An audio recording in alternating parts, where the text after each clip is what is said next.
Bonjour, merci d'être présent à cette première session du vendredi, alors qu'on a tous bu beaucoup hier soir et qu'on s'est couché très tard. Euh, je voulais dire brièvement, je ne le redirai pas, mais que je suis extrêmement honoré d'être à côté de Sir John, que j'admire profondément depuis très longtemps et dont j'ai lu pas mal de livres. Donc nous allons tous les deux présider cette session sur la contradiction ou la complémentarité entre l'accessibilité et la sécurité en matière d'opioïdes agonistes.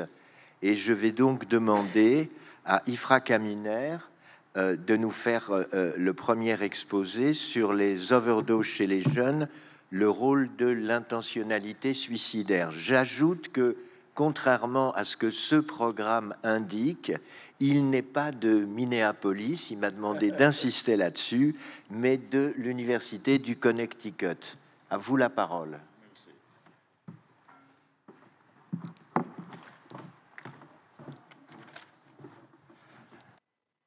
Bonjour, good morning.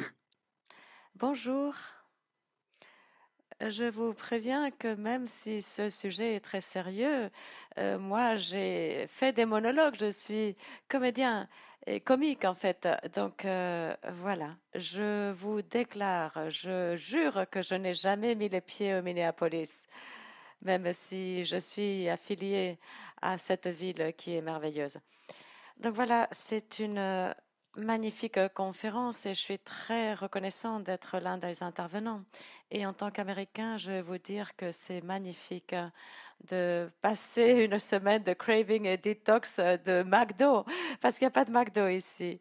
Donc voilà, si vous voulez vous libérer de vos addictions à la bouffe, eh bien, il faut aller à Biarritz pour échapper au McDo.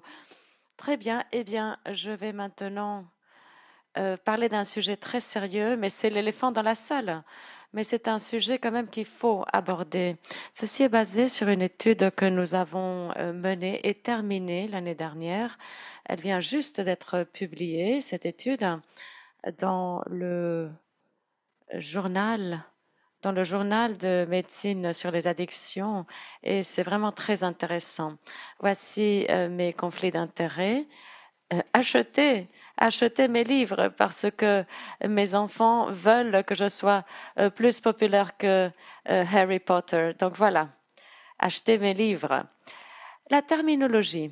Eh bien, c'est important d'aborder le sujet de la terminologie parce que quand nous parlons d'overdose, eh bien, c'est un terme qui est utilisé par les profanes, mais les personnes qui font les autopsies, en fait, et dans le domaine médical et dans l'étude des fluides humains et des personnes décédées, en fait, il est important de comprendre que le terme adéquat, c'est l'intoxication fatale par drogue, qui est plus générale parce que les individus ont des seuils différents d'overdose.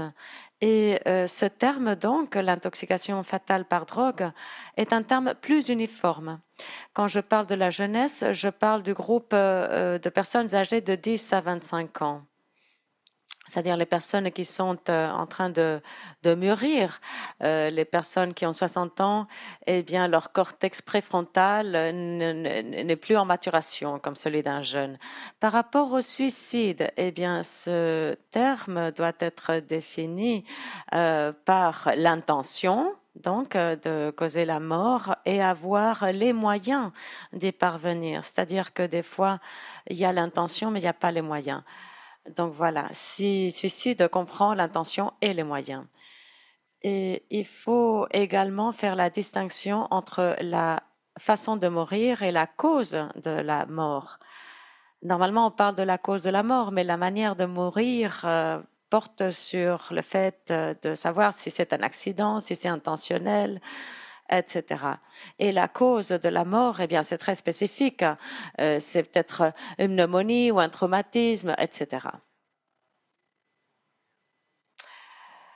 Nous avons un problème ici quand on parle des diagnostics duels. Nous avons le problème de la poule et l'œuf, c'est-à-dire qu'est-ce qui était en premier.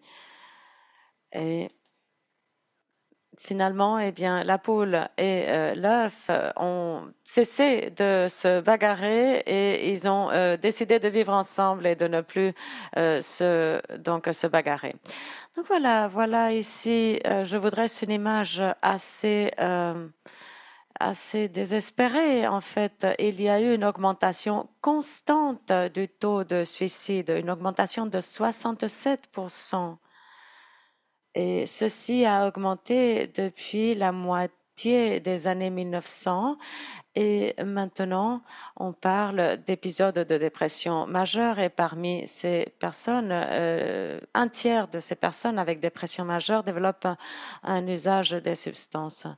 On voit également que la situation entre les jeunes adultes est même pire et la plupart de ceux qui tentent de se suicider ou qui parviennent, eh bien, on peut les tracer par autopsie psychologique, mais seulement un tiers des personnes vivent dans ce mode suicidaire.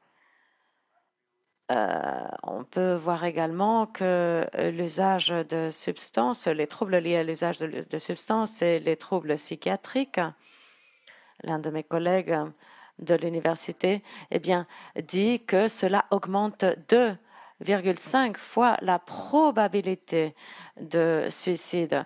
D'autres collègues parlent d'une augmentation de 10 fois plus de probabilité pour ces personnes. Et voilà, nous avons les Nitazen, c'est le New Kid on the Block, c'est le nouveau dans la salle. Nitazen, pour le fentanyl, c'est ce que le fentanyl était pour l'héroïne. Et on voit déjà l'usage de ces Nitazen au Connecticut, qui est un État tout petit. Maintenant, parlons du fentanyl, et c'est vrai que je parle devant un public qui est déjà bien avisé. Le Connecticut est un petit État, 3,6 millions de personnes. C'est coincé entre New York et Massachusetts. Et notre faculté de médecine se trouve là-bas. Les chiffres ne sont pas très grands, mais de toute façon, c'est quelque chose de nouveau et sans doute ça va continuer à croître. La xylazine, c'est encore un autre problème que nous avons ajouté au fentanyl. C'est quelque chose qui est assez récent. Les chiffres ont été mis à jour en 2024. Et encore un sujet vraiment très douloureux, c'est que presque 2000 enfants avant l'âge de 4 ans ont décédé d'une overdose. Et on se dit, mon Dieu, comment est-ce possible? Eh bien, parce que les parents les ont exposés d'une façon ou d'une autre à ce type de substance. C'est ce qui apparaît, c'est ce qui est publié dans le journal de pédiatrie et c'est vraiment, ça nous brise le cœur. C'est quelque chose où moi, je pensais qu'il y aurait un symposium là-dessus, mais si ce n'est pas encore le cas, il faudrait bien connaître les bénéfices de l'engagement civil de l'usage de substances, surtout pour les personnes qui prennent du fentanyl et qui ont des enfants chez eux, parce que cette situation est inacceptable.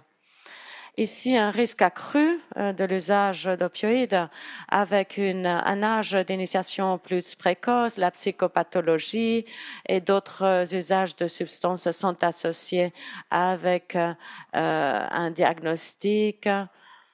Et en fait, il y a aussi la probabilité de passer à l'abus, à la dépendance par rapport à l'usage de ces substances. Et en fait, aussi, l'usage ou les troubles liés à l'usage d'alcool donnent plus de probabilité d'avoir des troubles liés à l'usage d'opioïdes. Ici, je vous parle de statistiques. Les overdoses fatales ont augmenté chez les jeunes à cause du fentanyl. Vous voyez qu'il s'agit de 2,4 morts par 100 000 habitants jusqu'en 2019. Et puis ensuite, ça a doublé. Et en 2021, avec simplement une année qui s'est écoulée, eh bien, nous passons à 5,44% et je n'ai pas les données pour aujourd'hui, pour cette année, mais le chiffre sera encore pire. C'est-à-dire que les adolescents ont accès au fentanyl. Et par rapport au suicide et à la motivation et l'intentionnalité, je voudrais citer les études de Hillary Connery et Roger Weiss qui ont inspiré ma recherche auprès des jeunes. Vous pouvez voir ici que nous voyons parmi les survivants adultes une certaine continuité. Ce n'est pas quelque chose de binaire, d'accord? C'est je souhaite mourir, mais ceci n'est pas équivalent à je vais tenter de mourir. Et on voit aussi une corrélation de magnitude modérée de 58 et c'est quelque chose d'important à comprendre. Je voudrais vous référer à ces articles de Hillary Connery qui sont bien plus détaillés par rapport aux résultats. La mort par désespoir, ceci est un terme qui apparaît, je ne sais pas si vous en servez en Europe, mais aux États-Unis, c'est un terme de plus en plus fréquent. Nous voyons ici, ceci est une diapo que j'ai fait récemment. Outre le fait que les États-Unis sont le pays pire placé par rapport aux probabilités d'overdose, eh bien, il y a également la zone des Appalaches qui souffre beaucoup. La zone des Appalaches, c'est une zone avec une forte classe ouvrière. C'est les États de Kentucky, Virginia, West Virginia. Et là, les jeunes terminent avec un faible niveau d'éducation, une scolarité assez donc faible. Et les gens ont du mal à avoir un emploi, ils sont déprimés, ils sont seuls, ils commencent à consommer des substances, ils consomment des opioïdes également, et ils meurent jeunes. C'est ce que l'on appelle la mort par désespoir. Et en fait, je vous parle de cela parce que le taux de suicide ne cesse d'augmenter chez les jeunes aux États-Unis parce que nous ne posons pas d'attention au changement de tendance. C'est-à-dire, s'il y a 1000 personnes qui meurent par overdose aux États-Unis, il faut voir qu'il y a aussi des enfants. Et aussi, si vous êtes anxieux, déprimé, seul, désespéré, suicidaire, bien sûr, là, vous avez de fortes chances. Et il y a beaucoup de personnes sous ce profil. Je ne vais pas entrer dans le détail parce que ce n'est pas le but de la présentation, mais il y a beaucoup de facteurs qui mènent à ce que la situation s'empire et ne s'améliore pas. C'est-à-dire qu'il y a une corrélation inverse entre le progrès de la technologie et la situation de la santé mentale chez les enfants. Tous les enfants souhaitent avoir un iPhone de dernière génération. Et cependant, ce désespoir meurt. Et le segment le plus concerné, c'est chez les filles de 10 à 15 ans. Vous savez, moi, ça fait longtemps que je suis ici et j'ai vu cela il y a déjà 15 ans. C'est-à-dire que tout ceci change et la situation s'empire pour nos enfants. Mais je voulais vraiment vous parler de cette mort par désespoir parce que c'est quelque chose de très important. Bien. Alors, qu'avons-nous fait là-dessus? Nous avons mené une étude par rapport au maintien par méthadone chez les jeunes, et ce qui est très bien parce que les personnes qui sont sous maintien par méthadone, eh bien, ceux qui ne suivent pas le traitement, eh bien, ils ont une probabilité 3,5 fois plus grande de subir une overdose. Le docteur Marimani en parlera. Alors, nous sommes centrés des personnes qui sont sous traitement et on a vu voir le niveau de dépression, la gravité, la perception de l'overdose, le comportement de risque d'overdose et certaines choses de plus. Et maintenant, en fait, ce sera très, très difficile de voir cette diapo. Mais je vais vous dire que là, nous recueillons tout un ensemble d'individus et on a vu de 18 à 26 ans et ils ont répondu à tous ces questionnaires. Et en fait, ces personnes ont vécu des épisodes multiples d'overdose et ils ont survécu. De 3 à 7 épisodes et ils ont survécu. C'est vraiment quelque chose de très mauvais, c'est-à-dire de passer par tous ces épisodes. Et le fait que quelqu'un ait été réanimé et revitalisé par l'analoxone est seulement un moyen.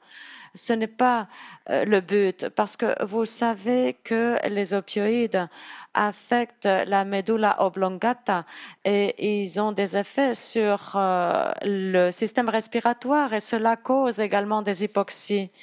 Ça cause également des infarctus cardiaques parce qu'on n'a pas suffisamment de saturation d'oxygène dans le sang pour le muscle cardiaque et ceci cause des infarctus. C'est-à-dire qu'il y a des dommages cérébraux chez ces personnes qui souffrent ces épisodes d'overdose. Et ces personnes, souvent, elles ne recherchent pas de traitement, elles ne veulent pas de traitement. Et en plus de cela, leurs habiletés cognitives se sont détériorées suite à ces épisodes d'overdose. Donc, faut-il considérer l'engagement civil pour les personnes qui sont des victimes répétées de leur propre addiction et le fait aussi que ces personnes sont désormais, suite à ces épisodes, en insuffisance cognitive. Donc voilà, c'est quelque chose que je vous invite à revoir sur PubMed parce qu'il y a eu des publications là-dessus. Mais je vous dis qu'un grand pourcentage de ces jeunes a ces problèmes. Et je vais vous dire aussi brièvement que 42% de l'échantillon des personnes avec des tentatives de suicide, eh bien, plus de 78% avaient vécu plus d'un épisode d'overdose. C'est-à-dire que ces personnes sont des réincidents en matière d'overdose et d'usage des drogues. Et ils avaient commencé cet usage très tôt dans leur vie. Et aussi, ces personnes ont moins de chances d'être hispaniques. Quand on s'intéresse un petit peu à leur race ou à leur ethnie, eh bien, il paraît que la population hispanique est mieux placée quelque part du point de vue statistique. Et par rapport à ceux qui utilisent des substances, en fait, il y a aussi la magnitude de la probabilité de mourir. Nous avons vu donc ces tentatives de suicide qui mènent à une probabilité de overdose. Et aussi le nombre de jours d'usage d'opioïdes au cours des 30 derniers jours de cette tentative est très élevé. C'est-à-dire, voilà, c'est des personnes qui sont à haut risque. Alors, on veut identifier ces personnes parce que nous voulons savoir quand il faut agir, quand il faut intervenir afin d'éviter les épisodes à venir. Ceci est une diapo que j'ai écrit en fait la veille de mon départ ici parce que je voulais que ceci soit enfin frais et je vous invite à faire des commentaires là-dessus. Mais tout d'abord, en fait, cette mort par désespoir, il faut en discuter. On ne peut pas tourner les yeux.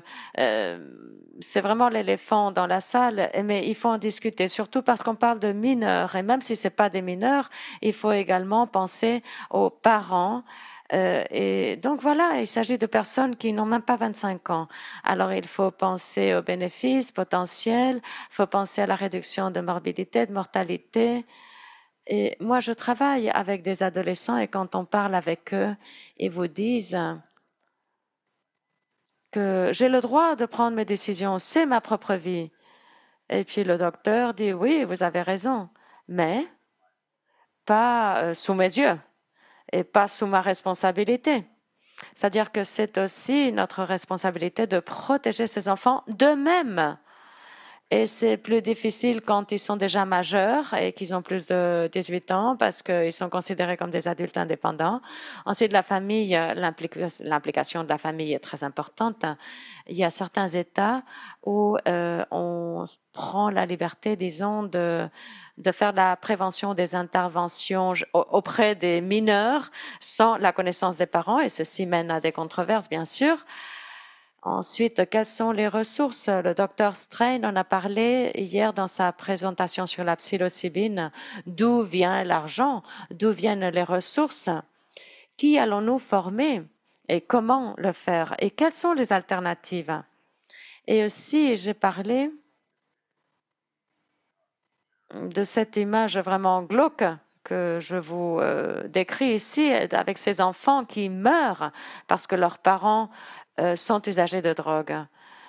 Et ceci est un faux pas, ceci ne doit pas se passer. Et voilà, je sais que disons, ce paragraphe est très long, mais si vous avez accès à cela, je vous invite à le lire.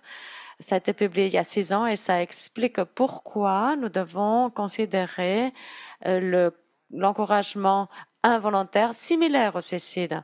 Et je vous référer au New York Times qui a publié cela. C'est sans doute le journal le plus respecté aux États-Unis. Et le 2 septembre, Keith Humphrey, qui était un collègue de nous, je ne sais pas si vous le connaissez, mais c'est un addictologue très respecté, il a publié dans un journal assez libéral, donc, l'importance de considérer le traitement forcé pour les personnes qui ont leur capacité cognitive compromise. C'est vrai, on a beau être libéraux et voilà tout cela, c'est-à-dire, vous voyez, le libéralisme américain, mais en fin de compte, nous sommes là pour sauver des vies. Et comme je vous dis, il y a des 100 000 décès par an qui ne sont pas justifiés. Donc voilà. Dans mon État, la crise des opioïdes est énorme. Et je vais vous dire, c'est douloureux. Au Connecticut, le nombre de personnes qui meurent par overdose est plus élevé que le nombre combiné de personnes qui meurent d'accidents de voiture, suicides et homicides. C'est incroyable. Je veux dire, quand on regarde de près, c'est terrible. Je veux dire, ces chiffres sont inacceptables. Et voilà, donc la situation n'est pas trop prometteuse et il faut voir comment l'améliorer. Donc voilà, voici des publications également assez récentes si vous êtes intéressé sur ma ligne de recherche. Je vous remercie.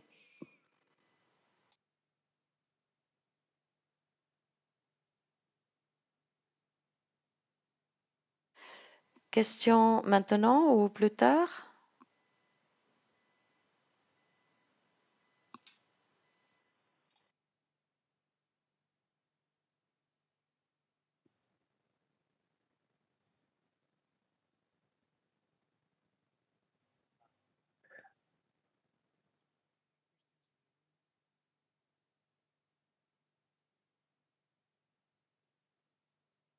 Merci pour cette présentation. Je vais vous défier par rapport à cet engagement civil.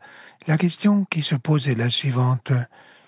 Imaginez donc qu'il y a ce désespoir qui normalement est caractérisé par un manque d'autonomie et d'autodétermination.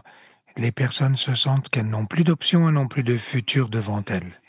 Vous avez mentionné la dissolution des familles, cet éclatement après la perte d'un ou des deux parents. L'engagement civil, c'est ce en quoi il contribue à cette disruption des familles. Je ne suis pas sûr que cela soit utile, cette approche. Cette personne est de Minneapolis, je tiens à le dire. Non, je plaisantais. Je ne vais pas commencer à discuter peut-être maintenant, mais en tout cas, je voulais vous parler de cela, de ce que j'ai dit, de quoi, quand, combien et pour qui, par rapport aux doses, ou autrement ce serait une discussion un peu biaisée. C'est vrai, je travaille avec les enfants et les adolescents et je pense que peut-être vous allez me haïr que je dise cela, mais des fois, la parentectomie n'est pas la pire des choses lorsqu'on on vit une expérience qui va nous tuer. L'article en pédiatrie blows our mind. 2000 enfants sont morts finalement parce qu'ils habitaient avec des parents qui avaient des problèmes de drogue. Ce n'est pas acceptable. Avec tous mes respects par rapport aux questions de l'autonomie, il faut mettre en place des critères par rapport au suicide. Combien de fois j'ai vu des parents amener un adolescent qui avait fait des essais de suicide? Bon, on l'a ramené à la maison, il nous a promis qu'il ne va plus le faire, plus jamais le faire. Non, on prend des décisions à partir des critères établis. La menace de la loi est autre chose, n'est-ce pas? Pour avoir une bonne discussion, nous devons tenir compte de ces critères et mesurer les résultats. Combien de vies nous sommes en train d'épargner, n'est-ce pas? De sauver. On peut prédire combien de dépressions vont, vont être supprimées ou combien. Bon, en tout cas, je vous remercie de me challenger, n'est-ce pas? Mais j'adorerais tenir ce duel avec vous, mais je pense qu'il est très important que chacun ait l'opportunité d'exprimer ses opinions, c'est clair, et ensuite il faudra voter et prendre des décisions et suivre les décisions prises même à Minneapolis. Et un jour, je vous rejoindrai là-bas. Parce que le temps tourne, j'avais une question à vous poser. Je vous la poserai tout à l'heure s'il nous reste du temps. Et donc, je vais passer la parole à Monsieur Maremani, qu'on ne présente plus, et donc que je ne présenterai pas. Il va nous parler des risques liés aux faibles doses d'opioïdes agonistes. Les faibles doses d'opioïdes agonistes tuent. Il va nous expliquer comment.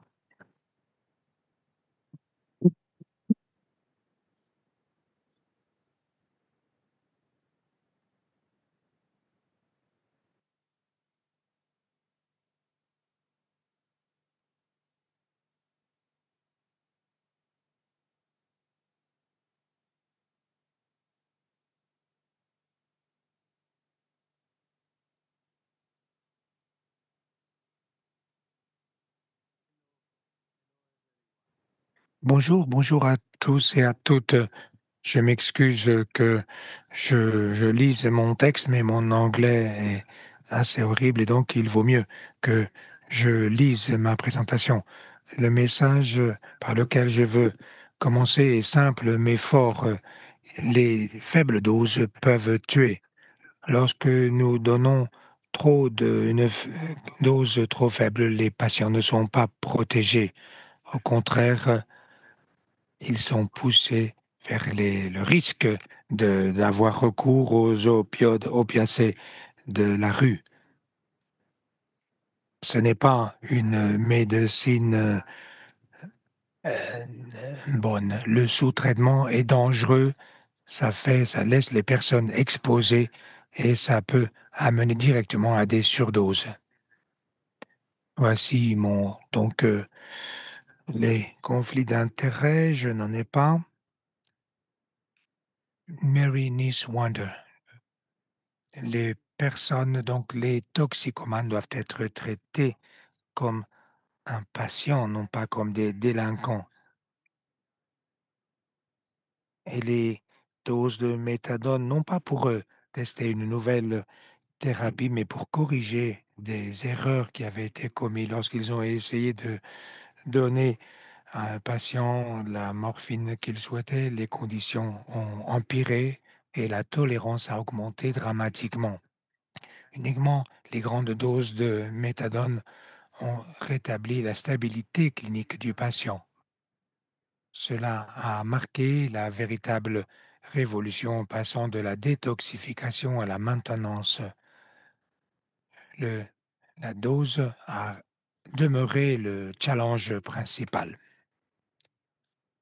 Que faire donc par rapport à la maintenance avec de la méthadone? Nous savons que les symptômes addictifs complexes, y compris les affectifs, les cognitifs et les comportementaux, peuvent être contrôlés par différentes doses de méthadone, et ceci à différentes périodes de la vie. Quelques personnes peuvent être stabilisées avec moins de 60 milligrammes par jour. Cependant, pour la plupart des patients, les doses effectives sont entre 60 et 140 milligrammes par jour. Troisièmement, il y a des cas où les personnes ont besoin de doses plus grandes, parfois jusqu'à 1200 milligrammes par jour. Et finalement, il y a quelques patients qui vont bien au cours de la vie avec une dose minimum, même si aussi petite que 10 milligrammes par jour. Pour traiter l'addiction aux opioïdes, nous devons penser par étapes. On commence par une dose anti-sevrage, juste suffisant pour contrôler les symptômes les plus aigus. On passe à la dose de blocage. C'est la phase de stabilisation. Elle protège les patients d'une rechute.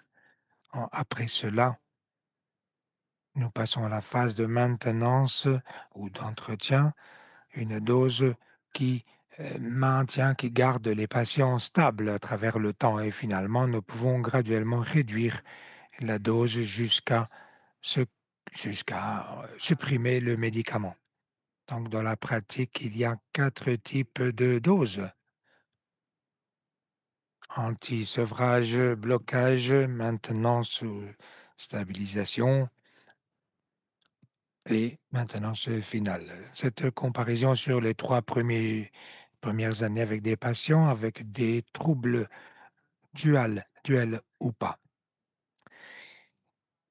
Les doses sont légèrement supérieures avec les patients sans comorbidité, mais ceux qui ont ces troubles duels exigent ou demandent des niveaux plus élevés. Au trimestre 8, cela est interrompu. Ils augmentent une fois de plus et ils retardent la dose de stabilisation. Le message clé est que la dose n'est pas une ligne droite. Elle va fluctuer en fonction des patients et en reflétant les besoins cliniques et psychologiques des patients. Les doses de blocage sont essentielles non seulement pour la stabilisation, mais aussi pour protéger les patients d'une overdose. Pensez maintenant aux données des États-Unis et au Canada pendant l'épidémie de fentanyl et d'opioïdes. Nombreuses de ces vies auraient pu être sauvegardées si les patients avaient été dûment traités avec des doses de blocage de méthadone. Pendant la révolution étudiante de Paris, il y a une phrase fameuse: lorsque le doigt montre la lune, l'imbécile regarde le doigt. Et c'est exactement ce qui est arrivé face à cette catastrophe, en mettant le focus sur la distribution des antagonistes aux utilisateurs de drogue au lieu d'assurer des traitements appropriés. Cependant, permettez-moi de vous demander qu'est-ce qui est meilleur, ramener quelqu'un ou empêcher cela en premier? Est-ce que la dose de blocage, par conséquent, est celle à laquelle le patient ne va plus sentir l'action de l'héroïne? Non, ce n'est pas suffisant pour nous. Le premier à établir cela a été Mark Reisinger à Kiev, en Ukraine, en 2012. Il a expliqué que ce que nous appelons souvent une dose de traversée, de croisière, est celle qui va stopper l'utilisation de l'héroïne n'est que le début, parce que la dépendance n'est pas ajustée. Cela, ça dépend des endroits, des lieux, du temps et de l'environnement, de l'entourage. C'est pourquoi les doses agonistes d'opioïdes doivent aller plus loin, elles doivent protéger l'abus de drogue contre l'envie aussi, et même protéger de l'envie de l'héroïne qui souvent sont un signe de rechute. La dose de blocage véritable est atteinte lorsque le patient peut dire non à l'héroïne, même lorsque on la le lui offre. On peut demander aussi quand est-ce qu'une dose de blocage est réellement nécessaire et quand elle ne l'est pas. Eh bien, lorsque nous voulons faire taire ce craving, cette envie d'héroïne, mais aussi lorsque nous voulons stopper les risques importants de ces comportements à travers la maladie ou l'utilisation de drogue. La stabilité est vitale et dans le désordre duel, c'est nécessaire lorsque les risques sont plus élevés. D'autre part, ce n'est pas toujours nécessaire. Notre seul objectif est de faire disparaître les symptômes de sevrage, aider quelqu'un à regagner sa qualité de vie et qu'il ajuste sa vie sociale. Si nous décidons de ne pas utiliser ces doses de blocage ou si les patients ne les suivent pas, eh bien, cela voudra dire que nous réduisons le risque, mais nous ne traitons pas l'addiction à l'héroïne. Dans ce cas, nous passons de doses anti-sevrage dans cette phase sûre d'induction et nous allons directement à la phase de maintenance avec ou sans ces doses de anti-sevrage. De cette manière-là, il sera difficile de réhabiliter les patients. Alors, nous en arriverons à la réduction des médicaments sans avoir atteint une vraie réhabilitation et les conséquences sera une rechute assez tôt pour les patients traités après un mois, donc pratiquement en Europe, en particulier en France. Ce slide nous aide à établir une distinction claire entre la réduction des risques et un traitement intégral. La première n'aura de succès que si elle est totalement intégrée dans le système de traitement. Dans la pratique, cela veut dire une approche biosociale où la toxicomanie est abordée du point de vue biologique, social et psychologique, tous ensemble. Dans cette étude, on peut voir que les traitements, cette approche opioïde agoniste a des taux plus élevés d'abstinence par rapport à la polyutilisation de drogue, même si les patients au traitement agoniste opioïde ont consommé des substances plus dangereuses. Ces résultats appuient la possibilité d'utiliser moins de doses de maintenance d'opioïdes, mais uniquement après une induction appropriée et stabilisation après la méthode de Dole and Wonders, de Dole and Newsfund, pardon. Ce que je tiens à souligner ici est cela. L'importance de la dose, c'est important, la durée du traitement aussi, mais surtout accomplir toutes les étapes du traitement et de chaque traitement, c'est tout à fait crucial. Ce n'est pas uniquement une théorie, c'est quelque chose qui a déjà été prouvé dans cette étude dans notre groupe en 1994 déjà. Si nous nous penchons sur une étude réalisée auprès de patients, eh bien, ce qu'on voit clairement dans le premier groupe, nous avons des patients qui vont rester plus longtemps et auront une bonne stabilisation. Ils ont atteint des bons niveaux de réhabilitation et alors graduellement, ils ont abandonné les médicaments, ils ont réduit les médicaments avec un plan flexible. Le deuxième groupe a été stabilisé, donc la maintenance de méthadone qui a suivi le programme régulièrement. Et dans le troisième groupe, nous trouvons les sujets qui ont préféré une désintoxication rapide sans vraiment partager la philosophie du programme. Regardez maintenant les données. Les personnes avec de très faibles doubles, autour de 20 milligrammes, n'ont fait preuve que de résultats meilleurs s'ils ont complété les 4 phases de la méthode Knoll et de son collègue. Les faibles doses ne fonctionnent pas, tout simplement. Dans le passé, nous l'avons prouvé très clairement. Lorsque des patients gravement malades sont restés sur des faibles doses de méthadone dans un programme de réduction des risques, l'envie d'alcool et d'héroïne a augmenté. Et avec cela, nous avons vu des niveaux plus élevés de psychopathologie. Donc, plus la dose est faible, plus grand est la souffrance, aussi bien par rapport aux rechutes que à la santé mentale.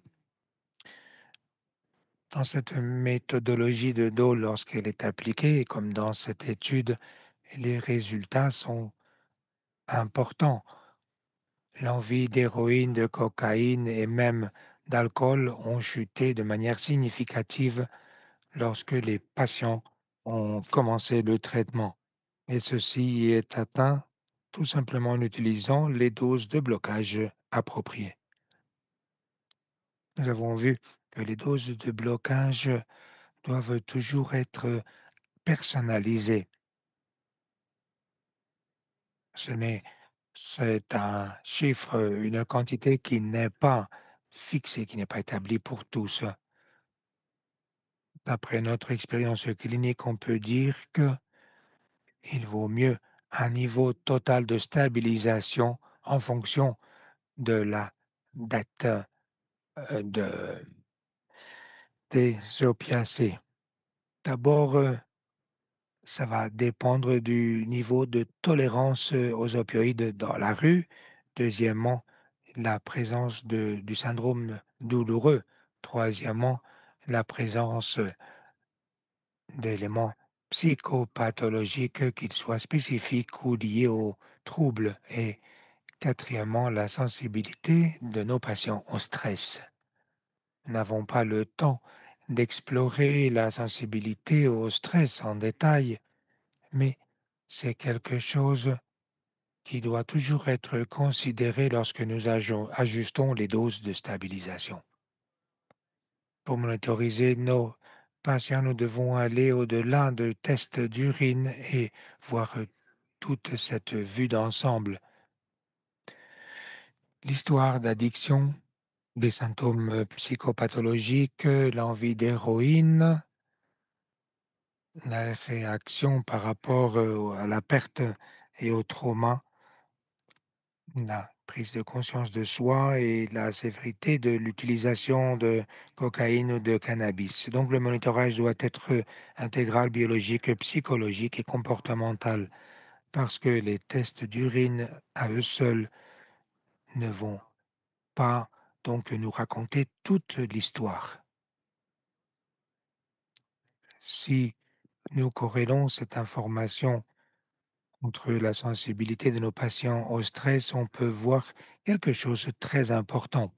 Cette étude montre que la sensibilité post-stress après l'utilisation d'héroïne va dépendre des doses de stabilisation. En d'autres mots, la manière dont les patients réagissent face aux événements de la vie n'est pas fixe. Elle est influencée et peut être améliorée par les médicaments appropriés pour les opioïdes. Il y a une différence lorsque nous traitons l'héroïne, le trouble d'héroïne avec le double.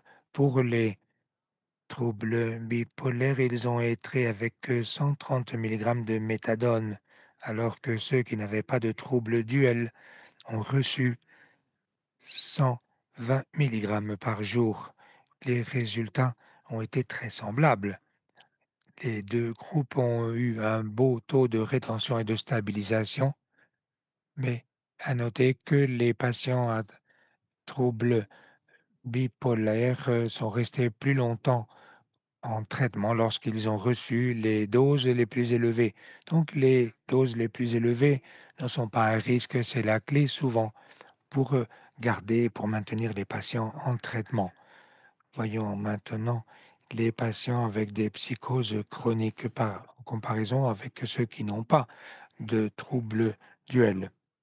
Les doses moyennes étaient de 150 mg pour les patients chroniques psychotiques et 120 mg pour ceux qui n'avaient pas un trouble duel. La différence est petite, elle n'est pas significative du point de vue statistique. Cependant, il y a un point à souligner.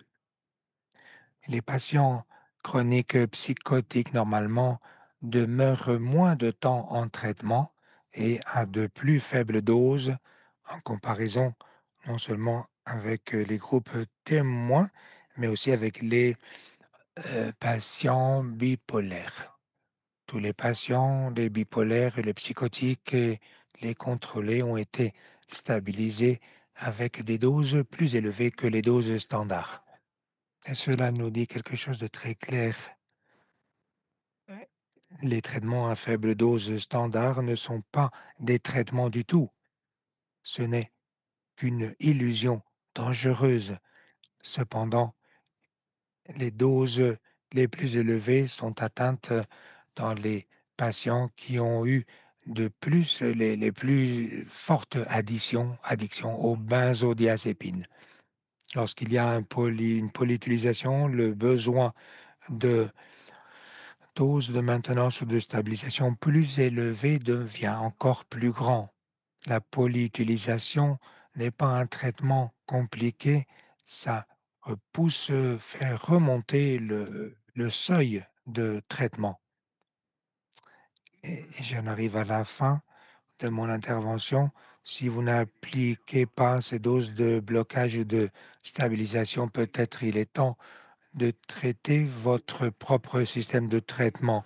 Il y a une maxime grecque qui s'applique non seulement à cela, mais à bon, un système qui ignore la limitation, les limites des traitements ne peut pas traiter ses patients. Il faut être clair, pour réduire les surdoses, eh bien, nous devons dépasser nos peurs d'appliquer des doses effectives. Les décideurs qui insiste sur les faibles doses ne protègent pas les patients. Ils sont en train de leur manquer.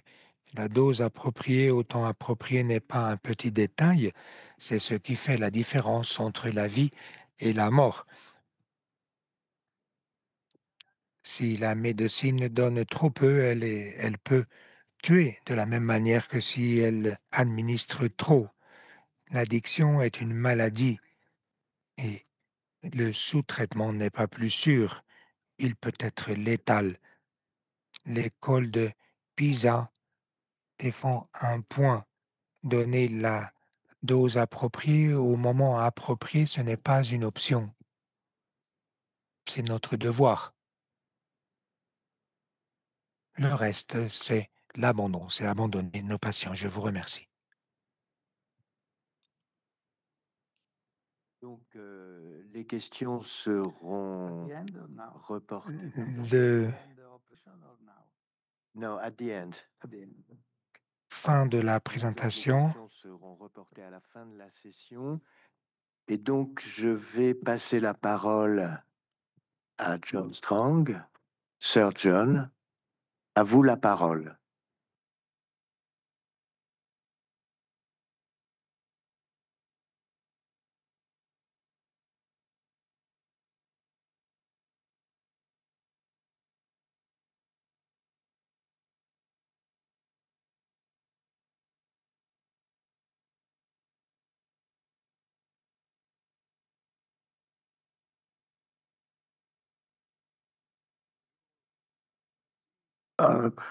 pour l'invitation à contribuer aujourd'hui à cette conférence à Biarritz.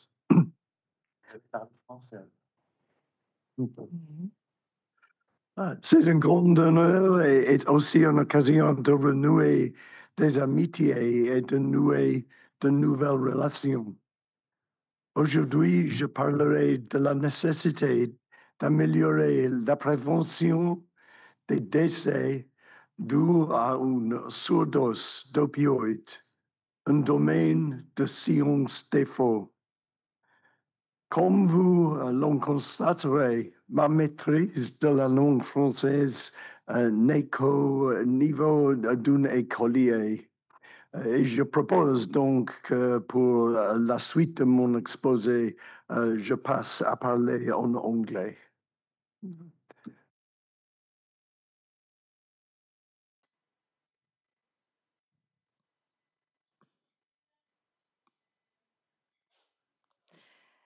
Donc, je voudrais vous parler des questions liées à la détection, la prévention et les interventions futures par rapport aux overdoses par opioïdes. Pour développer ce travail, les patients, les défendeurs des patients, et leurs familles aussi, et les collègues divers ont été une partie cruciale donc, de l'équipe pour développer ce travail. Je souhaite remercier les organisateurs de m'avoir invité. Je suis clinicien, je suis académicien et j'ai travaillé avec des différents services du gouvernement, aussi avec l'industrie, avec, disons, dans le domaine médical, dans le domaine de la technologie, afin de voir comment développer de nouvelles interventions.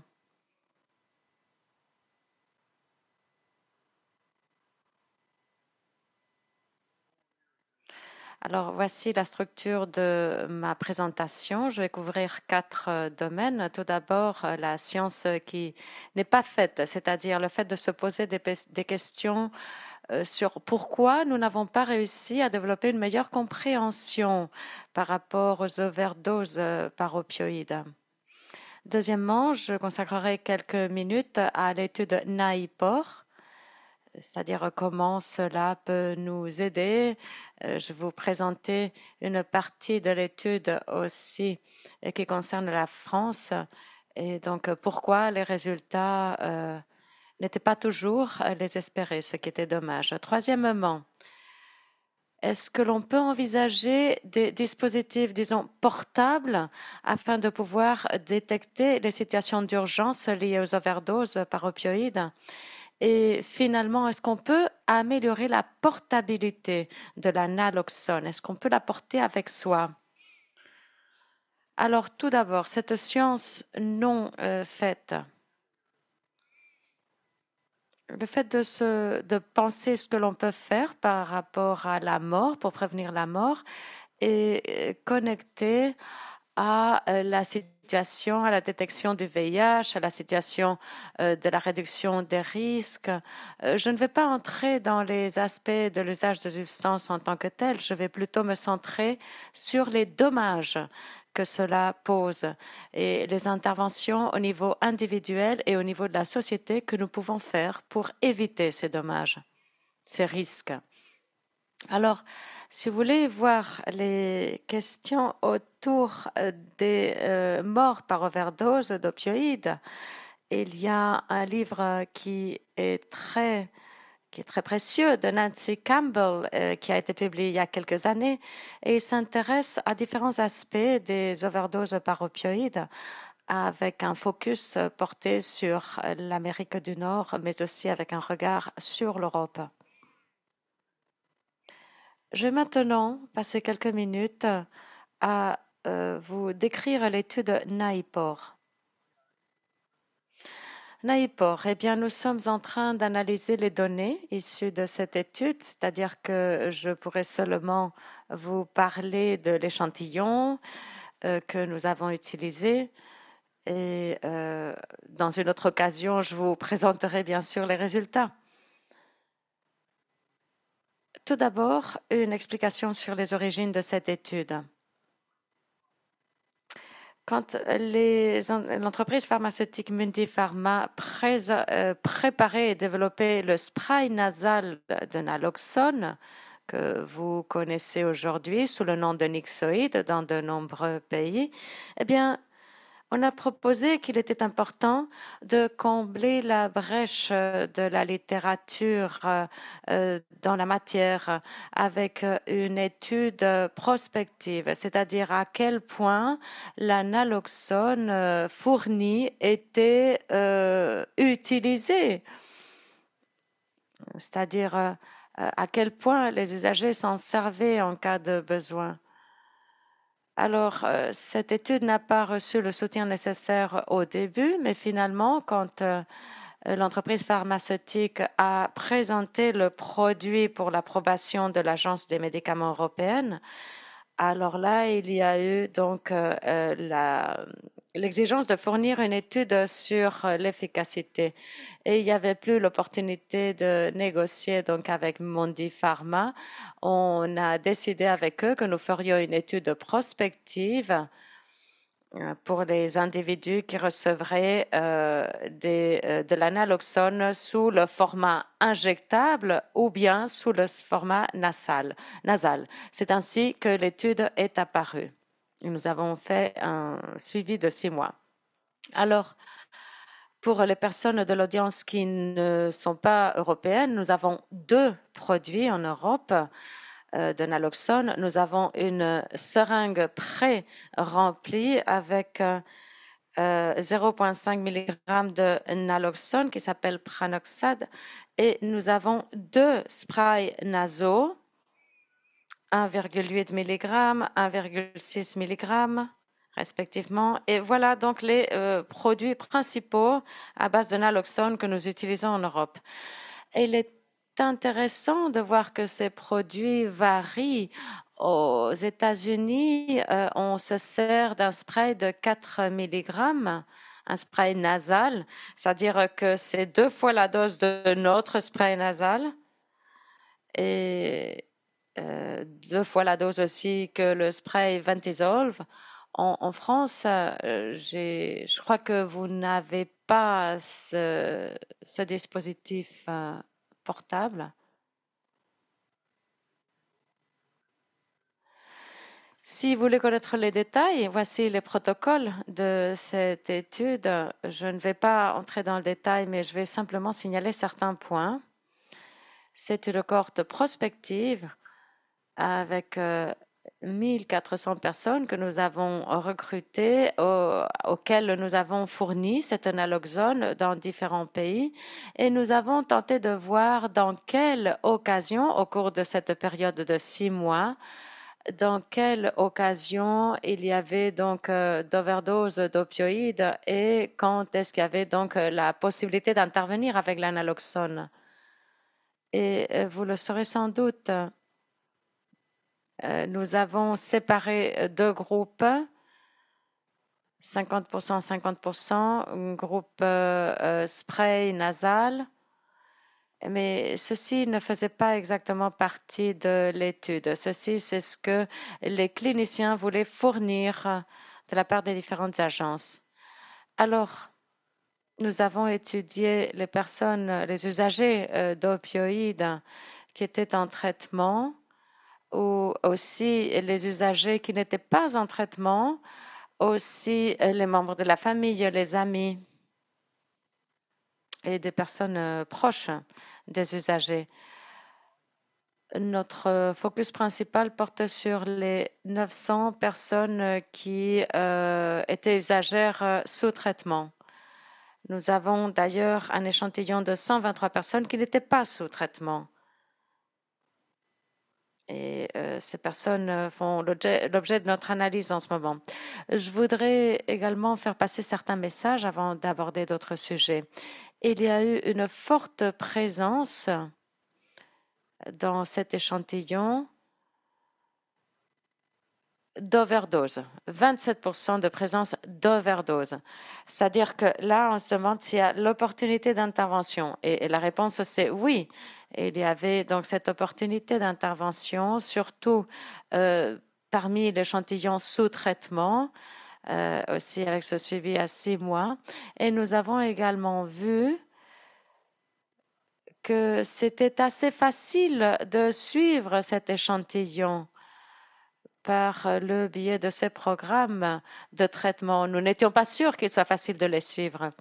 Nous étions assez impressionnés par les diagnostics corrects du problème et aussi par les interventions qui ont été faites, qui étaient également correctes. Alors, comme je vous le dis, les résultats sont encore sous analyse. Maintenant, je voudrais vous parler de la possibilité d'avoir des dispositifs portables. Alors, dans notre université, nous avons une unité expérimentale clinique où l'on peut faire venir des patients atteints de différents troubles médicaux et on peut également étudier donc des overdoses contrôlées d'héroïne et on peut contrôler ce qui se passe quand lors des injections d'overdose, lors des injections d'héroïne, pardon. Ici, nous avons une étude qui décrit ce modèle laboratoire d'overdose d'héroïne que nous avons mis en place. Voici les photos. Ici, donc, c'est ce à quoi ressemble l'espace dans lequel nous travaillons. C'est un petit peu comme la salle d'urgence, mais aussi comme une capsule spatiale. Nous voulions être sûrs de pouvoir suivre de près les changements dans la fonction respiratoire et nous avons pu détecter des anomalies très évidentes en fait, et c'est ce qui mène ces personnes à porter ces masques. Ici, nous avons donc 3 minutes du modèle de respiration de ces personnes. Tout d'abord, dans la ligne du haut, 10 respirations par minute. La ligne en bas nous montre la saturation d'oxygène qui est de 95%. C'est stable, c'est rassurant, rien de préoccupant. Et après l'injection d'héroïne, voici la courbe. On a perdu cette opération régulière et nous avons des épisodes prolongés sans respiration jusqu'à 1 minute. Et puis la courbe rouge qui nous montre le niveau d'oxygène. Et c'est une saturation chaotique en comparaison avec la situation précédente. Je reviendrai vers cette diapo. Mais voilà, ceci nous a mené à penser, avec tous les dispositifs que nous avons, que nous portons, les FitWatch, les Apple Watch, etc., n'aurait-il pas moyen de mesurer certains paramètres physiologiques pour lancer l'alerte, pour vraiment voir que quelque chose ne va pas? Envoyer un signal, que sais-je, par Bluetooth, au téléphone, à votre partenaire, à la famille, au service d'urgence. Alors, c'est ce que nous avons souhaité explorer. Et en fait, si on pense donc à ce modèle respiratoire, à cette apnée prolongée où nous n'avons pas de respiration pendant 1 minute, là, c'est un signe qui est assez détectable. En fait, on pourrait se dire c'est facile à détecter. Il n'y a pas de mouvement, il n'y a pas de patron de respiration.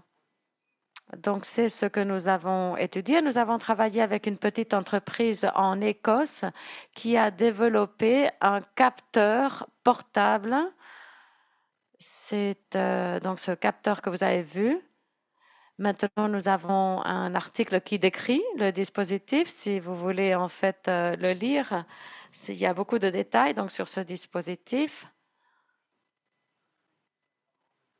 Et aussi cet accéléromètre en 3D qui trace le patron respiratoire et qui détecte les épisodes apnéiques. Et voici comment le message serait envoyé, donc du dispositif vers le téléphone. Et voilà. Ici, la première étude, c'est avec une injection supervisée. Nous avons travaillé avec des collègues à Sydney, en Australie. Et voilà, c'était des travailleurs d'un centre d'injection.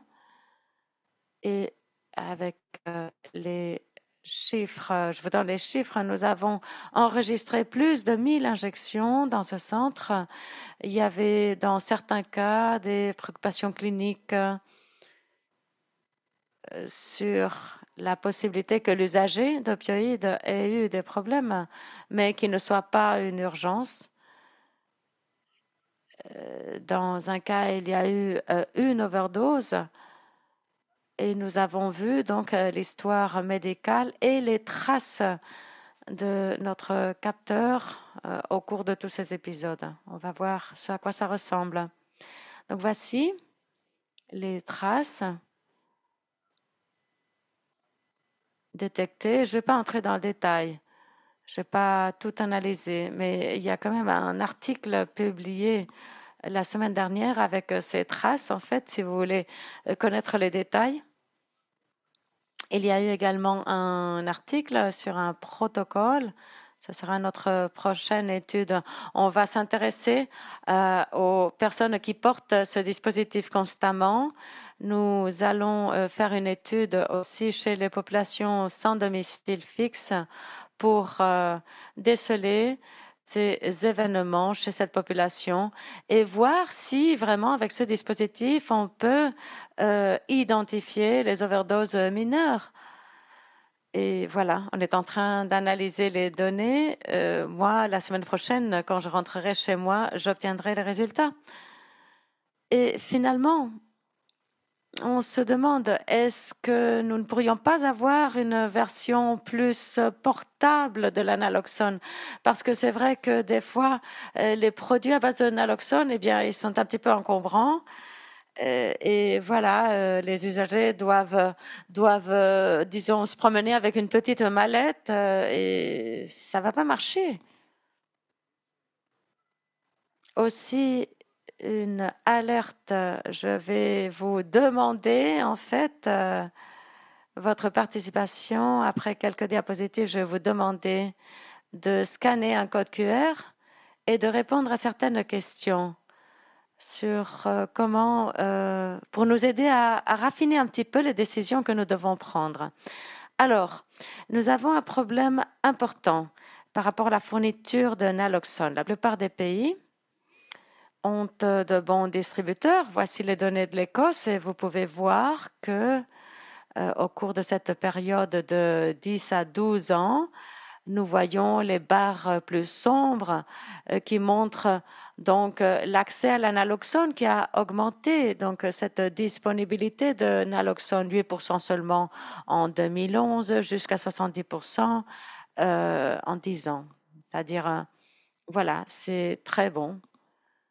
Par contre, le bleu pâle, c'est la proportion des usagers qui portent cette naloxone avec eux.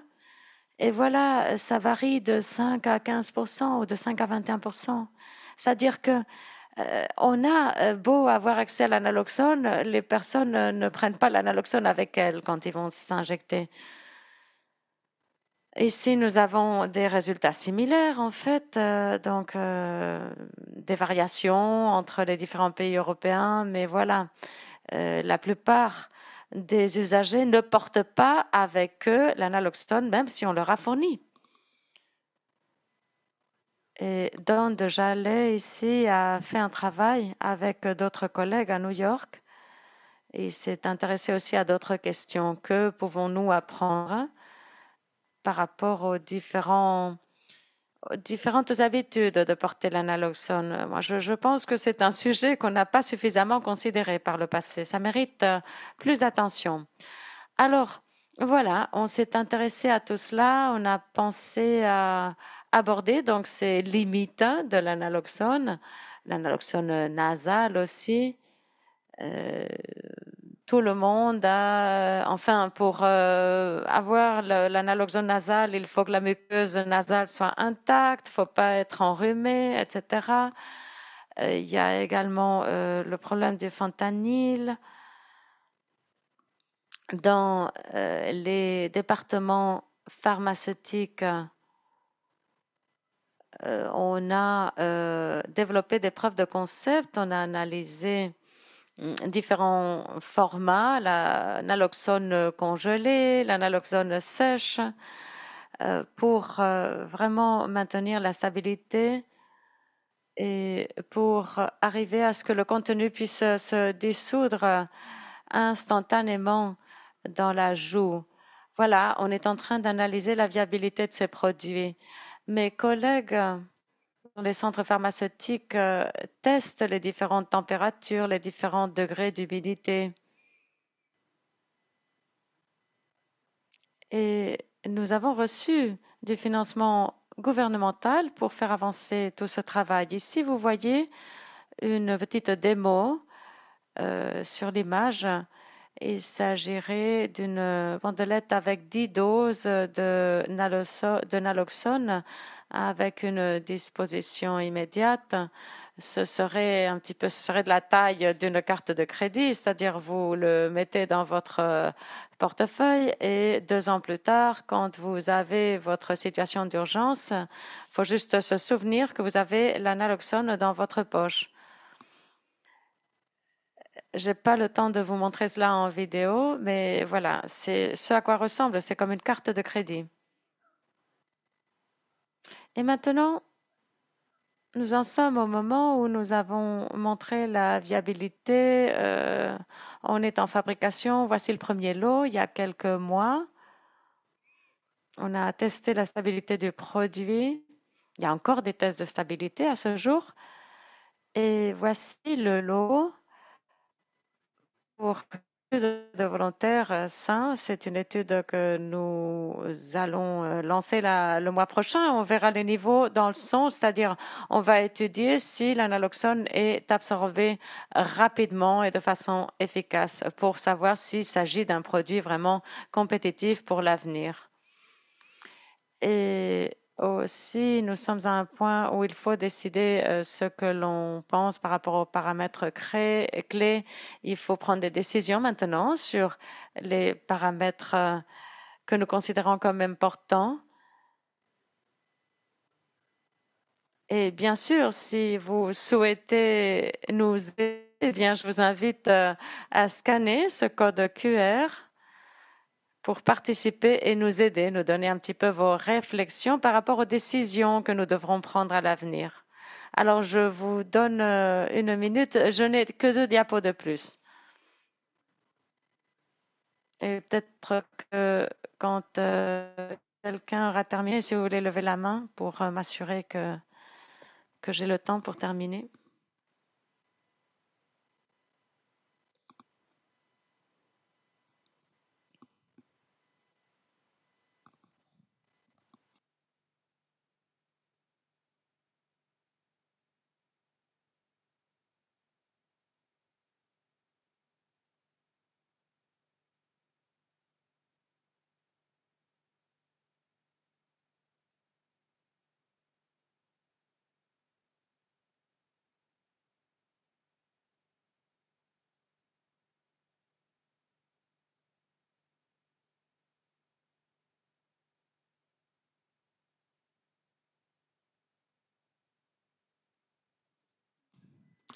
Donc voilà, je vais conclure pendant que vous participez encore. Moi, je pense que nous avons affaire à un domaine où la science n'a pas poussé suffisamment. C'est un domaine qui n'a pas attiré l'attention suffisamment et je pense que c'est très intéressant pour nous. Et on s'aperçoit à quel point c'est intéressant de rechercher là-dessus. C'est-à-dire, faut être bien sûr très fier de tout ce que nous avons accompli, mais très humble par rapport à tout ce qui reste à faire. Je vous remercie.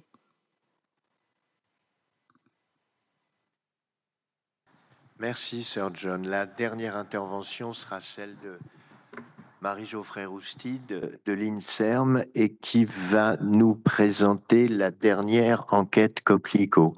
Alors oui, entre autres. Je vais Entre autres. présenter en effet les derniers résultats de l'enquête Coquelicot qui n'ont jamais été présentés à ce jour.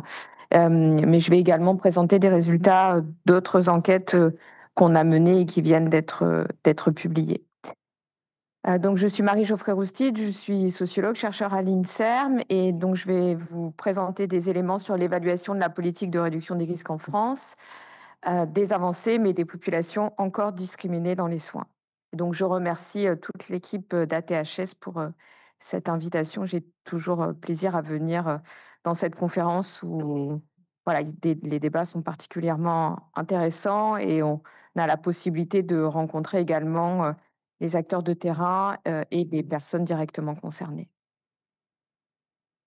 Alors, tout d'abord, quelques éléments de présentation pour nos amis internationaux sur le modèle français de réduction des risques. Donc, on parle des overdoses aujourd'hui. Donc, en fait, j'ai envisagé cette diapositive aussi en écho, en comparaison à la situation américaine. J'y reviendrai tout à l'heure, puisqu'on a mené des travaux avec ma collègue Honora Englander et mon collègue Benjamin Roland sur la comparaison entre le modèle français de réduction des risques et le modèle américain. Donc, en fait, la France, par rapport aux États-Unis, se caractérise donc par une politique de réduction des risques qui est sécurisée par son inscription dans la loi de santé de 2004 et qui est également cadrée par un référentiel national. Ce qui caractérise également la situation française, c'est que, contrairement aux États-Unis, la réduction des risques est soutenue par des financements publics importants et constants par rapport aux États-Unis, même s'ils pourraient toujours effectivement être plus nombreux étant donné l'augmentation de la population qui va dans les services de réduction des risques. Mais si on compare aux États-Unis, on a des financements qui sont constants et qui sont publics surtout. Et donc, cela permet un accès à la réduction des risques gratuit et disponible sur l'ensemble du territoire. Et donc, le modèle français de réduction des risques inclut une approche biomédicale qui est portée par la dictologie. Il y a également une approche médico-sociale. Mais aujourd'hui, je vais me centrer sur la question des TAO, donc qui est une approche biomédicale, donc qui se caractérise en France par une très grande accessibilité aux traitements agonistes opiacés, donc qui sont disponibles en France depuis 1995 pour la méthadone et 1996 pour la buprenorphine. À ce jour, on estime qu'il y aurait 177 000 personnes sous TAO en France, d'après les dernières données de 2023. Alors là, je vais vous présenter des données de l'Agence européenne des drogues. Oui, dans ma présentation, j'ai oublié de mentionner que j'étais également membre du conseil scientifique de l'Agence européenne des drogues, au-delà de mes fonctions à l'INSERM. Et donc, en fait, c'est des données qui vont de 2010 à 2022. Et là, très clairement, sur cette diapositive, on voit à quel point donc, la France, par rapport à d'autres pays, même par rapport à l'Allemagne, qui a une population un peu plus importante que la France, à quel point notre niveau de traitement agoniste opiacé est beaucoup plus élevé que d'autres pays en Europe. Alors, je vais maintenant parler également des overdoses, toujours avec des données de l'Agence européenne des drogues. Donc, vous voyez sur cette carte donc la part des overdoses, le nombre de cas par million d'habitants. Et donc, plus le bleu est clair, moins il y a de cas. Donc, on voit très bien à quel point la France a un niveau d'overdose beaucoup moins élevé, par exemple, que le Royaume-Uni, qui vient d'être présenté par Sir John Strong, et également que les pays d'Europe du Nord, qui sont confrontés à une augmentation importante ces dernières années du nombre d'overdoses opioïdes. Alors, comment expliquer, pour le moment, et on espère que ça va durer, l'absence de crise des overdoses opioïdes en France? Donc, comme je l'indiquais, on a mené des travaux avec Honora Englander, Benjamin Roland et l'équipe des Hospices civils de Lyon. Donc, l'année dernière, on a mené des entretiens avec Honora pour essayer de comprendre les différences entre les États-Unis et la France et essayer de comprendre pourquoi, pour le moment, la France semblait relativement protégée. Donc, il y a plusieurs raisons, pour le moment, qui sont des hypothèses. Donc, le marché des drogues est différent en France. Pour le moment, on a un fentanyl qui est très peu présent en France. On a également un élément très important qui nous protège, l'existence d'un safe supply en France, c'est-à-dire un marché sécurisé, puisqu'on a une présence d'un marché illicite de sulfate de morphine. Et donc, ça, c'est un facteur protecteur très important par rapport aux autres pays. On a également, comme je viens de le présenter, une accessibilité des TAO qui est importante.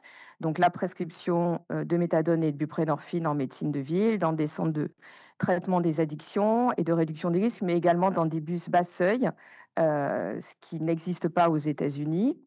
Un autre élément qui différencie la France des États-Unis, c'est qu'en fait, on a un respect des patients très important dans la prise en charge, dans le sens où ils sont moins soumis à des contrôles urinaires. Ils peuvent avoir des durées de prescription rallongées pour faciliter leur vie sociale, même si des progrès sont toujours à faire.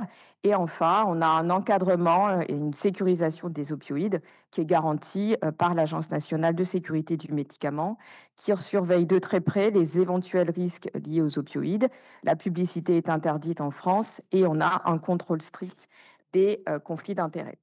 Donc là, ces éléments que je vous présente sont des éléments donc qui sont issus du travail que nous avons fait avec Honora Englander et Benjamin Rolland. Et là, nous lançons un grand programme de recherche qui s'appelle le programme FOR, avec plusieurs équipes françaises et internationales, et qui va nous permettre de faire des enquêtes approfondies sur cette question-là pour comprendre pour essayer de comprendre si la France est préparée ou fragilisée. Alors, je vais ensuite vous présenter également des éléments de l'enquête Coquelicot qui montrent qu'il y a un certain nombre de fragilités. Alors, toujours concernant la comparaison entre la France et les États-Unis sur la question des overdoses, donc je vous ai parlé donc des travaux que nous avons faits avec Honora, mais j'ai également fait des travaux sur cette question-là avec d'autres collègues américains, Max Thiego Ngemeni et également Jules Nizerland et Elena Hansen. Donc, nous avons publié ces travaux dans American Journal of Public Health en 2022. Et nous avons comparé donc la situation en matière d'accès à la buprenorphine en France et aux États-Unis, donc qui est caractérisée par la courbe bleue, et l'évolution des overdoses, donc qui est caractérisée par la courbe orange. Donc vous voyez que quand on compare les deux situations, France et États-Unis, les différences sont absolument criantes. Donc on voit effectivement qu'il y a une évolution parallèle de l'accès au traitement agoniste opiacé et une évolution concernant la hausse des overdoses aux États-Unis et en France à un niveau très bas, alors qu'on a un accès très élevé à la buprenorphine. Alors le succès français donc de cette prévention des overdoses, il est certes lié à des médications, comme l'accès à la méthadone et à la buprenorphine, mais pas uniquement. Ce qu'on a étudié dans le cadre de notre travail, c'est qu'on a montré que ce succès, il était également lié au modèle de welfare state qui existe en France en comparaison aux États-Unis, qui favorise l'accès à la réduction des risques pour tous les publics dans un objectif de réduction des inégalités sociales de santé et également dans un objectif de devoir de l'État de protéger les plus vulnérables, ce qui est une situation très différente de celle qu'on observe aujourd'hui aux États-Unis. Alors, là, je vous ai présenté le succès français. Maintenant, je vais vous présenter les fragilités du modèle français. Donc, la France combine donc un modèle de soins qui est ancré en réduction des risques, mais également un régime prohibitionniste. Et donc, ce régime prohibitionniste, l'usage de drogue est interdit en France, la pénalisation des usagers de drogue est importante, et on voit aujourd'hui que la réduction des risques est en France dans une situation complexe. On le voit avec les difficultés d'implantation des haltes soins addiction, dont l'expérimentation s'arrête en 2025 et de nombreuses villes ont souhaité implanter ces haltes de soins addiction et n'y sont pas parvenues. Donc, on a publié des travaux dans l'International Journal of Drug Policy et dans l'American Journal of Public Health pour comprendre en quoi le modèle prohibitionniste rendait beaucoup plus complexe l'implantation des salles de consommation à moindre risque en France. Et par ailleurs, la littérature internationale, au-delà des travaux que nous avons menés en France et en Europe, montre que la prohibition a un impact négatif sur les droits fondamentaux des personnes utilisatrices de drogue. L'accès à la santé et l'inclusion sociale des personnes est limité par la prohibition parce qu'elles ont peur en permanence d'être arrêtées par la police, et ce qui limite leur accès aux soins et ce qui augmente leur exposition aux risques infectieux. Et par ailleurs, d'autres travaux ont montré qu'en raison du régime prohibitionniste et de la pénalisation des drogues, les personnes utilisatrices de drogue se sentaient moins légitimes à être prises en charge. Alors, je vais passer maintenant à l'enquête Coquelicot. Donc, je la présente très rapidement, parce que nous avons peu de temps. Donc, l'enquête Coquelicot, c'est une enquête de séroprévalence multicentrique avec un plan de sondage de type Time Location Sampling qui inclut la méthode généralisée du partage des poids. Le critère d'inclusion, c'est tout usager de drogue ayant eu des pratiques d'injection ou de sniff, quelle que soit la substance, ou toute personne ayant fumé du crack au moins une fois dans sa vie et qui est âgée de plus de 18 ans. La dernière édition de l'enquête a été réalisée en 2023.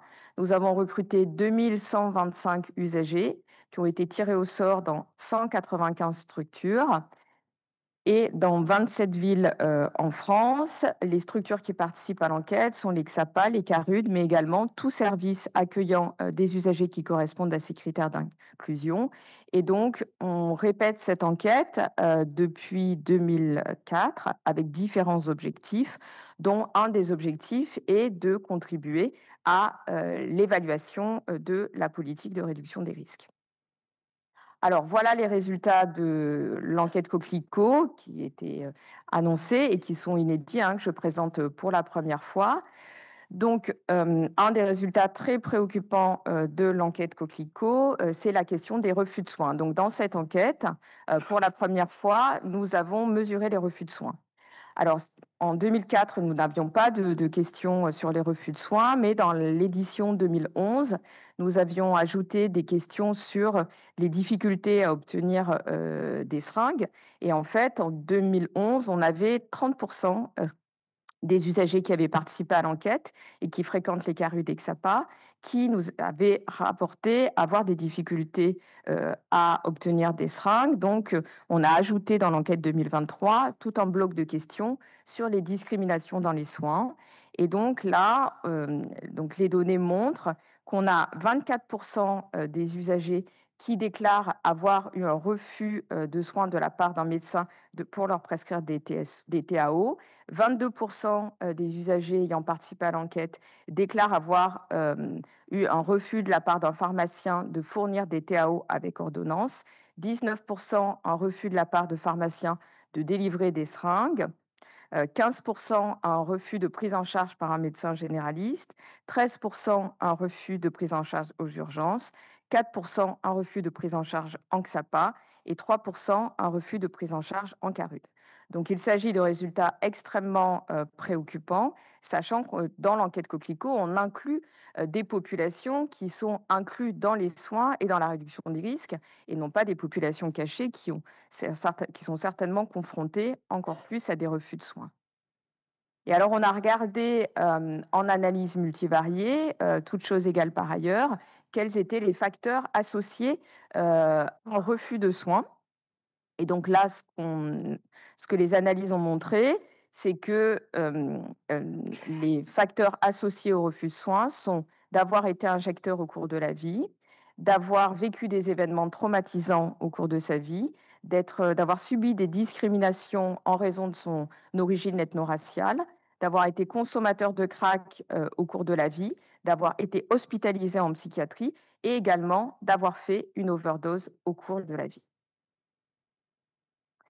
Alors, de l'Antico, je voulais également illustrer cette question des refus de soins par une autre enquête Médecins du Monde sur l'impact de la pénalisation sur l'accès aux soins.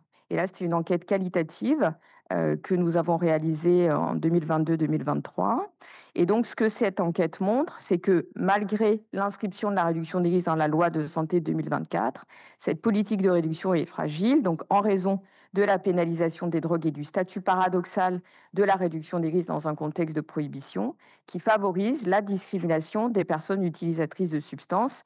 Comme je viens de le montrer également, cette discrimination dans les soins à partir de données quantitatives de l'enquête Coquelicot.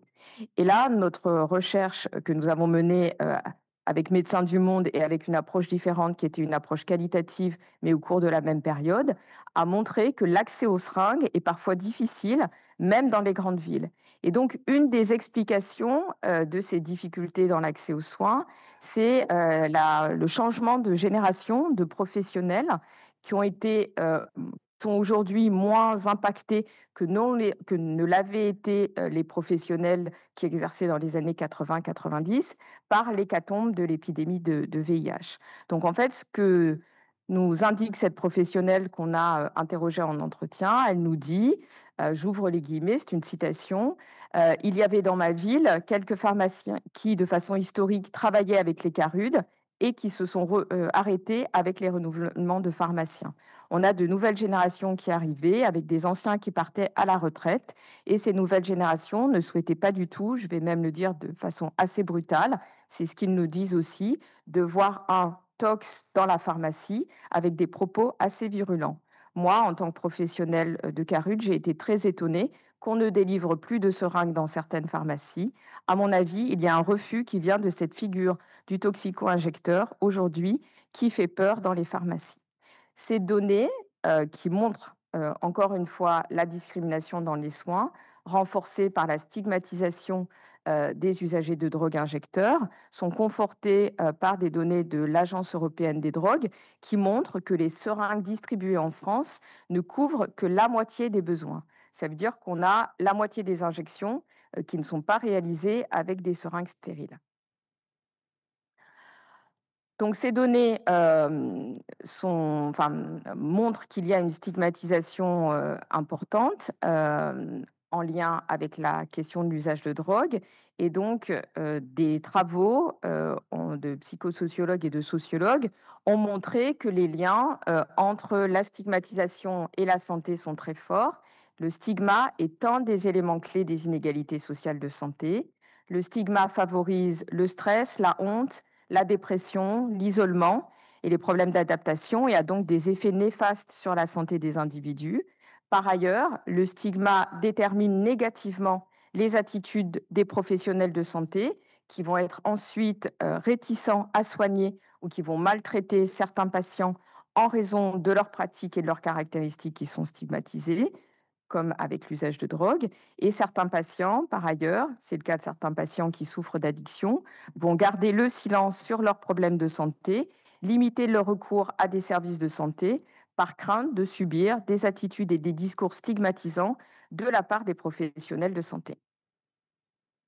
Donc, en conclusion, nous pouvons dire que nos recherches, qu'elles soient qualitatives ou quantitatives, ont mis en évidence que la pénalisation des usagers de drogue rend les vies donc, des personnes utilisatrices de substances plus vulnérables face aux risques en santé, en raison de discrimination dans les soins et de stigmatisation.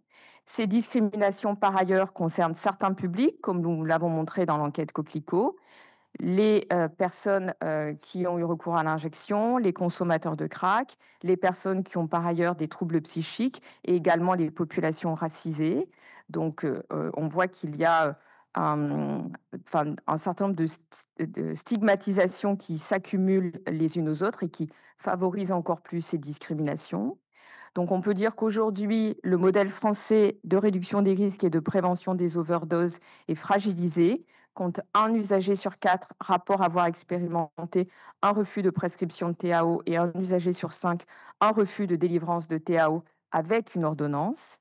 Pour préserver notre modèle français de prévention des overdoses, il convient bien sûr de mieux former les professionnels de santé, de faciliter l'accès au TAO et également à la naloxone, mais aussi de mettre en place des alternatives à la prohibition et de mettre fin à la stigmatisation des personnes utilisatrices de substances et à leur discrimination dans les soins, c'est-à-dire agir également sur les causes structurelles de la stigmatisation.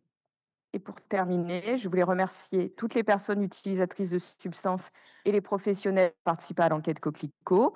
Je remercie également mon collègue Martin Audran pour les analyses de l'enquête et ma collègue Laurie Vdoviak pour notre collaboration sur l'enquête Impact de la pénalisation sur l'accès aux soins de Médecins du Monde. Je vous remercie pour votre attention.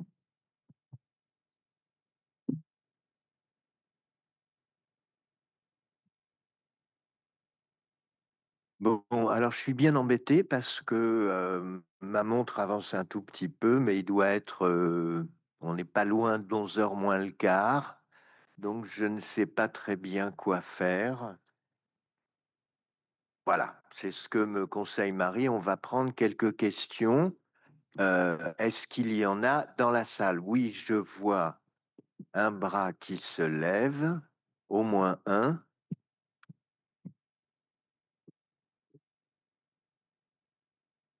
Bonjour, merci beaucoup pour vos présentations. Je voulais dire que mon inquiétude est montée au fur et à mesure de vos présentations. Je suis médecin en XAPA, dans une zone rurale, et j'ai pensé à beaucoup de patientes et de patients que j'accompagne en vous écoutant, pour lesquels il me semble que je suis un peu en impasse pour prévenir les risques d'OD. D'abord parce que les doses de blocage ne peuvent pas être... enfin, on ne peut pas accéder à ces doses de blocage parce que les patients ne souhaitent pas forcément augmenter leur traitement méthadone.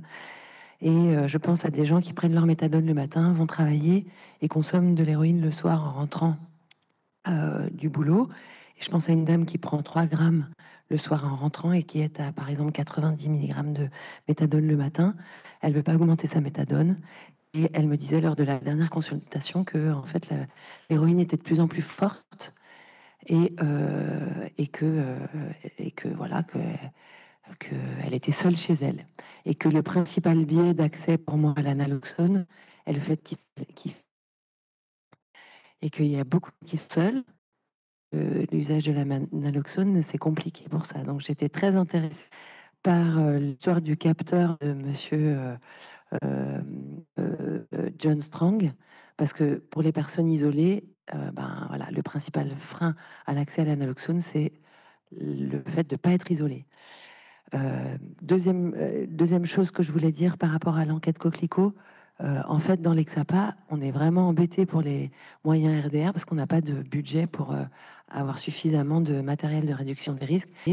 Et là, vous parliez des seringues, mais il y a tout le reste aussi, les pipes et tout le reste de l'alu, etc. Et qu'en fait, on n'a pas assez de moyens dans l'Exapa pour avoir suffisamment de matériel. Merci beaucoup. Est-ce que vous avez une question qui s'adresse à l'un des membres du panel en particulier? Oui, en fait, voilà, c'est la question de l'isolement et que le fait que enfin, comment est-ce qu'on réduit les risques d'overdose en étant seul, pour être très clair. Je ne répondrai pas seule, mais il y a plusieurs éléments. Je pense qu'effectivement, il y a les outils techniques que Sir John Strang a proposé, mais il y a aussi les haltes soins addiction et les programmes d'accompagnement à l'injection qui permettent aussi de... Pardon? En zone rurale, on peut mettre en place des programmes de type early. Donc, je pense que vous pourrez échanger avec des... Enfin, il y a des collègues qui sont spécialistes de ces questions-là. Et en fait, ces programmes de type early peuvent tout à fait être implantés également en zone rurale. Donc, en fait, ils n'ont pas... Enfin, les haltes soins addiction, effectivement, sont souvent des gros dispositifs dont on parle plutôt dans les villes, mais tous les programmes d'accompagnement à l'injection. Je vois en face de moi Gilles Pénavert qui est juste devant vous et qui pourra tout à fait vous en parler. C'est un grand spécialiste de ces questions-là. Et donc voilà, ATHS, c'est aussi l'occasion d'échanger entre professionnels, mais ça peut tout à fait marcher en zone rurale également.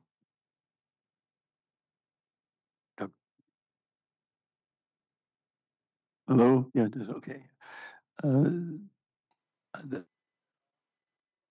Oui, il y a différents défis pour les personnes qui vivent dans les zones rurales, par rapport à beaucoup de médicaments d'ailleurs.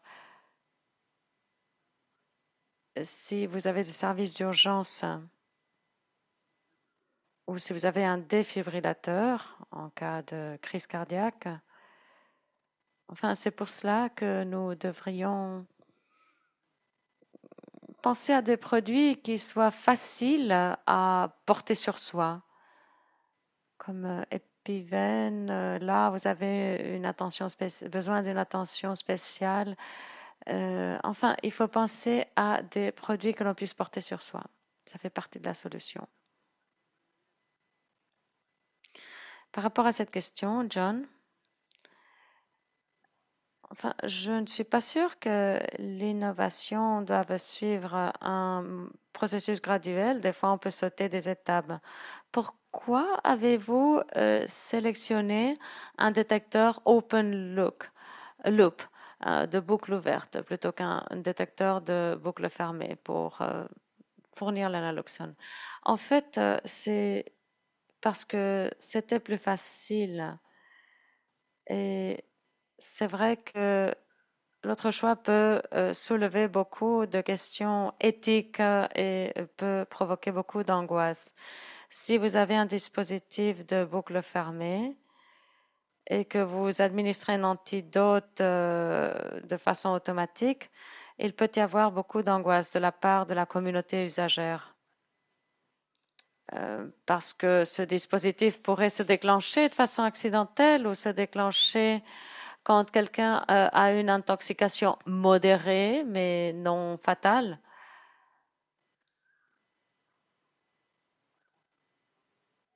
Je crois aussi que c'est important pour un dispositif portable d'être contrôlé par l'individu, par l'usager.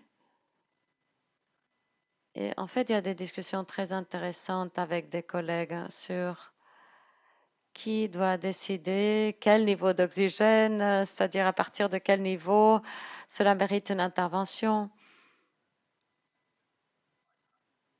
Et en fait, je crois que voilà, ça doit être un individu même qui déclenche tout ça. Mais en fait, il y a beaucoup de mes collègues qui pensent que c'est eux qui savent mieux. Moi, je pense que on n'accepterait pas un dispositif que quelqu'un d'autre a choisi de déclencher, disons. Et il en va de même, en fait, pour tous les dispositifs que nous avons dans nos téléphones, dans nos montres. Si quelqu'un nous dit